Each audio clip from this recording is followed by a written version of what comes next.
अस्सलाम वालेकुम। सिरात मुस्तकीम चैनल में आप तमाम हजरात को मैं खुश आमदीद कहता हूँ। दोस्तों, वो तमाम अफराद जो कि ममलिकत में ड्राइविंग करते हैं, उन तमाम अफराद के लिए महकमा ट्रैफिक ने एक नया कानून जारी किया है जिस पर पाबंदी करना आप तमाम के हक़ में बेहतर होगा, क्योंकि अगर कोई भी शख्स ये पाबंदी नहीं करेगा तो उसे कम से कम 300 रियाल का जुर्माना फौरी तौर पर कर दिया जाएगा।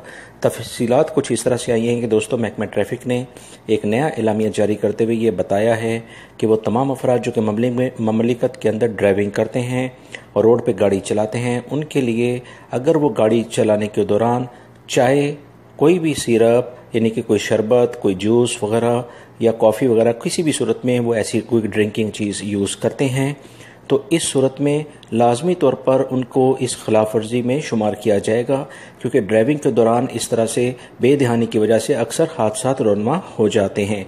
तो लिहाजा बहुत एहतियात करें। गाड़ी की ड्राइविंग जब आप कर रहे हों तो उस सूरत में ये खाने पीने की अशिया से इज्तनाब करें। कोशिश ये करें कि गाड़ी को साइड पे रोककर तफसीलन सुकून के साथ खाना पीना कर लें और उसके बाद गाड़ी को पूरी यकसोई के साथ ड्राइव करें ताकि किसी भी किस्म के हादसे से बच सकें। तो महकमा ट्रैफिक ने एक नया कानून जारी किया था जिसकी तफसीलात मैंने आपसे शेयर कर दी हैं। उम्मीद करता हूँ मेरी इस वीडियो को लाइक आप लाजमी करेंगे, इसको अपने दूसरे दोस्तों से भी शेयर करेगा ताकि वो भी इस नए कानून के बारे में उनको मालूमात हासिल हो सकें। अस्सलामु अलैकुम।